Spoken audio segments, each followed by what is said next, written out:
और શાહના માધ્યમથી એવું કેવું હતું કે જો મા બાપ તરીકે એની પ્રેરણા મળે, મા બાપ તરીકે એને તમે ટીકા નહીં કરતા, એનો તમે ટેકો બનો ને, તો બાળક ગમે એવું ભગવાને આપણને આપ્યું હોય પણ એ બાળકને વિશ્વ આપણે આંગળી પકડીને દેખાડી શકીએ.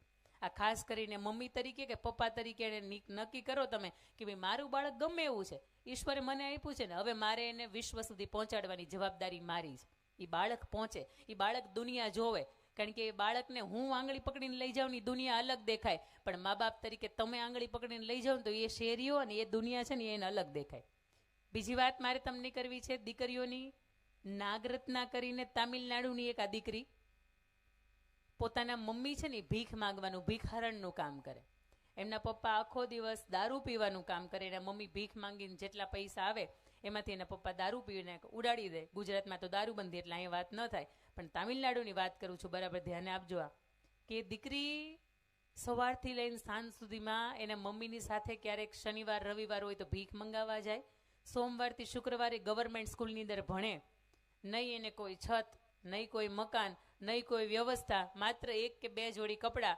આ બધાની વચ્ચે, આટલી ગરીબાઈની વચ્ચે એના મમ્મીને ભીખ મંગાવે. ધોરણ 10મું નજીક છે, સમજજો, ધોરણ 10મું એની હવે નજીક છે અને બસ 2-5 મહિનાનું એ અંતર છે. દીકરી ભણવામાં ખૂબ હોશિયાર. એના બાળમિત્રો જે હોય ને એની પાસેથી એની બુક્સ લે, રાત્રે એના બાળમિત્રો સૂતા હોય ને પોતે એ બુક્સમાંથી વાંચે, લખે. અને ઘરની અંદર દીવાના અજવાળે આપણા બાપ દાદા હોય ને પાછળ બેઠેલા પિતાશ્રીઓ છે ને એને વાંચ્યું છે, એને પૂછો, તમારી મારી પાસે લાઇટની સગવડતા છે, તમારી મારી પાસે એક સરસ મજાનો એક ઘરની અંદર ખૂણો છે, પણ એને તો ઓલી ગમાણ હોય ને ઘરની અંદર, તમે ઓળખો છો ને ગમાણને જોઈ છે ને?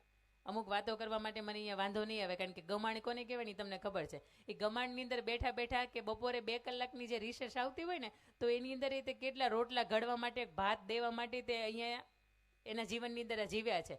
આ નાગરત્ના રાત્રે ઓલી સ્ટ્રીટ લાઇટ હોય ને, રાત્રે સ્ટ્રીટ લાઇટ થાય ને એની અંદર પોતે વાંચે, સવારથી સાંજ સુધીમાં ભણે, બપોર પછીની વહેલી સવારે એના મમ્મીની સાથે ભીખ મંગાવે. એટલે સ્ટ્રોબેરી કોને કહેવાય, મેંગો કોને કહેવાય, એવા બધા ફળ ફ્રૂટ તો એના પેટની યારે ક્યારેય ભેગા જ નહોતા થયા.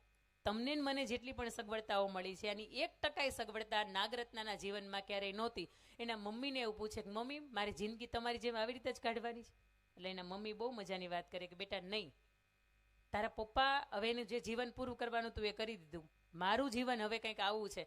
પણ અમે ભણી ન શક્યા, પણ શિક્ષણ એક એવું હથિયાર છે કે જો તું બેટા ભણે ને, તું કોઈ વ્યક્તિ તને એવું નથી પૂછવાની કે તું કઈ જ્ઞાતિમાંથી આવે છે, કઈ જાતિમાંથી આવે છે, તારો ધર્મ કયો છે, તારો સંપ્રદાય કયો છે, કાંઈ નહીં. તું કલેક્ટર બની જઈશ ને તો આખી દુનિયા તને સલામ કરવા માટે આવશે. તું આઈએએસ કે આઈપીએસ ઓફિસર બની જઈશ, કે તું કોઈ પોલીસની અંદર સારી એવી ઓફિસર બની જઈશ, કે સારા